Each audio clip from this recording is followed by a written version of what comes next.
nuur ismaaciil shiikh oo ah wariye madax bannaan oo ka mid ah wariyaasha maanta lagu soo bandhigay warbixinta Amnesty oo dalka uga soo cararay xaalada amni uu sheegay ayaa ku baaqay in xorriyad la siiyo wariyaasha Soomaaliyeed. warbixintaas in badan la sugaayay inay soo baxdo tacadiyada saxafiyiinta loogu geysto Soomaaliya si gaar ah dawladda cabrunta ku hayso saxaafadda. aniga tacadiyada la geysto waxa kamid ah in aan wadanka ka soo cararay wax la xirnaa muddo 12 maalin ah ayadoo la geeynin maxkamad la geeynin mar waxaan ku xirnaa CID-da kadib waxa la gudbiyay xabsiga dhexe intaasna maxkamadna lama soo saarin wax eedeymaha oo xilligaas maxkamad lagu geeyo waa la waayay cabur ahaan oo la diidanay macnaha waxa xilligaas ay dawladda diidaneed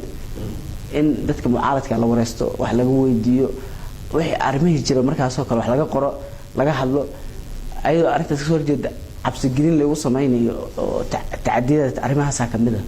ugu dambeyntii waxaan isku daynay inaan la hadalno wasaaradda warfaafinta Soomaaliya si aan wax uga weydiino eedeymaha loo soo jeediyay ee ku aadan tacadiyada lagula kaco wariyaasha Soomaaliyeed balse inooma suurtagelin waxaana ay wasaaraddu soo saartay war saxaafadeed ku dhaliilsan tahay warbixinta Amnesty ay soo saartay. Samsam Cabdikariin Jaamac, Somali Cable, magaalada Nairobi.